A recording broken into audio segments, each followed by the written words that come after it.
but it is a very difficult sector to be in at the minute, particularly with the recent rise in national insurance contributions that the last government brought in.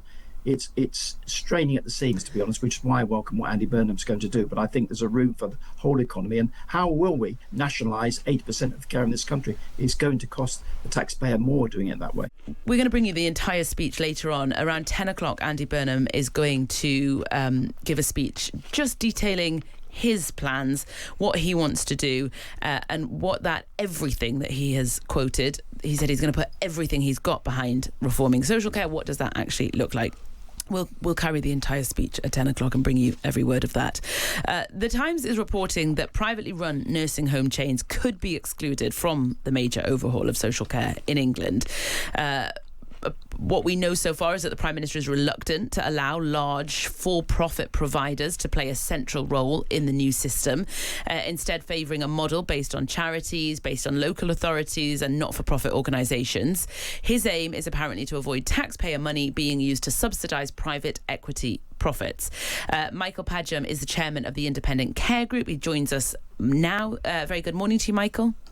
Good morning, Salma. Thank you very much for having me on. Thank you for being here. Let's just start with that point about the current care home sector operating on a for-profit basis and how much that compares with the number of providers that are operating under severe financial pressure. Well, the vast majority of care in this country, in England, is provided by smaller operators. There are some larger groups, private equity, which are there in a minority at the moment. I do think we need to address the issue for money going overseas.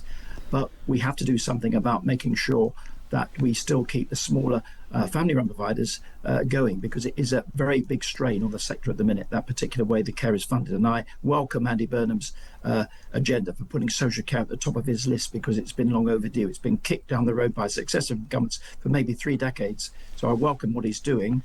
I just want him to talk to us about how we can do it better together. Michael, is your distinction then that actually if it is a smaller private run company, then that makes the difference, as opposed to perhaps huge US companies that are running 250 plus care homes in the UK? Yes, I would agree with that. And also I do believe why? What's the difference? A place for a mixed economy of charitable, local authority and private sector care. Why does it make a difference? Well, I think they're family-run businesses who aren't making vast profits. They contribute to the economy of the country as a whole. Social care puts just over £80 billion in the economy. Staff pay taxes, providers pay taxes in this country, and I think it does a social good. It's not just a drain. Currently, there are about 18,000 care homes in the UK. A study that was done by the University of Oxford last year found that 85% of care homes were operated by profit providers, which was up from 78% in 2011. And research shows that privately run care homes tend to deliver poorer care than charity or council-funded homes. So the bird's eye overview of that is we've got too many for-profit companies that are delivering a lower level of care. Well, I'm not sure where that research shows. I think the Zika results show that there actually, sadly, there are failures, but it's not just in the private sector, it's in the public sector and in charities too. I think there's room for a mixed economy, but in the sector where providers are trying to provide care on behalf of local authorities are not paying sufficient cost to deliver quality care, and therefore we do suffer from that issue. But the vast majority of providers are rated good or above. We have to get that through, but it is a very difficult sector to be in at the minute, particularly with the recent rise in national insurance contributions that the last government brought in. It's straining at the seams, to be honest, which is why I welcome what Andy Burnham's going to do. But I think there's a room for the whole economy. And how will we nationalise 80% of care in this country? It's going to cost the taxpayer more doing it that way. Well, I wanted to ask you, Michael, you've been in this industry for years. You have a better overview of exactly what's going on. And we've been talking about fixing the system. But in your opinion and your expertise, what parts of it actually need to be fixed? What are we fixing here?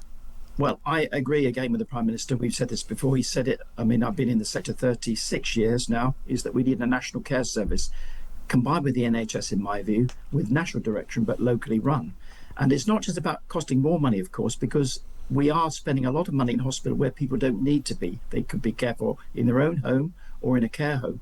less cost to the exchequer. So it's not just about more money, it's changing the priorities. And the previous Secretary of State, Wes Streeting, said we need to move resources from hospital to the community. But in practice, it never happens. Local authorities are underfunded, the NHS is getting funding, and we have to change the way that mix happens. But I would like to see it happen quicker. Yes, Baroness Casey is very able. I would like to see the reforms come sooner, and let's make a start today, because we've had, as you said in your intro, 22 attempts at trying to fix social care. We don't want to waste any more time. Let's just make a start and refine it as we go along. Michael, are there international examples of social care systems that you think the UK should be looking to emulate? Well, Japan and Germany are two examples, and the Netherlands, I think, but that is costing the taxpayer there more, because it's more generous we are in this country, and most of it's funded by general taxation. So I don't want to be one who suggests we put more tax on them because of social care, but let's put it this way. No one seems to object about funding the NHS correctly out of their pay packet. And we have to do something and bring the two together so that NHS and social care are funded and shared amongst the whole population rather than the individuals. Just thinking about money, because of course it's a huge part of the conversation. Do you think there is a rebalancing or perhaps a redistribution of wealth from the NHS into social care? Because as you said, sitting here and talking to people about raising taxes is just another burden that people have just, I think they can't quite bear to even think about in this cost of living crisis, in years of tax rises where people are not seeing anything for those tax rises. It is a very difficult climate to even suggest putting taxes up, even for people who do understand and back social care reforms. I agree entirely, particularly, as you say, in this cost of living crisis. The trouble is, we've been talking about this issue so many years before we had a cost of living crisis, when we were better off as a country, when we could have afforded it more. But I think the biggest thing, we talk about prevention, we talk about it a lot, we don't do it, is we could spend a bit more preventing people to get in hospital in the first place. And I do think there's room to shift the resources. So it's not about more, but which politician votes for taking money out of the health service, putting into social care? Nobody. That's the challenge, is people got to be a bit bolder. If I just give an example, it's nearly £500 a night in hospital, a lot less in the community. So why not move from hospital to the community? But as I say, politicians don't like that. They think there are votes in the NHS and nothing in social care. Michael, what would you like to see included in this reform package when Andy Burnham gives his speech at 10 o'clock? Well, I'd like to say to him, let's move a bit quicker. I'm worried Baroness Casey's report, as it stands at the minute, is not due to 2028, and we know there's a general election not far from there. I'd like to see things speeded up. I would like to see, and we have got a fair pay agreement for social care staff, but we've got to end the recruitment crisis with social care. So some funds, I would like to see him move from the NHS into social care quicker, not debating too long, because as I say, we're already spending the money. It's about shifting it, not spending more. I was going to say, but just finally on that point about speed, we do want to see change quickly. I think that's what everyone wants. But the social care reforms is not necessarily a speedy solution. When you're talking specifically about prevention, that's not something that happens overnight. A lot of these reforms, they take a longer time.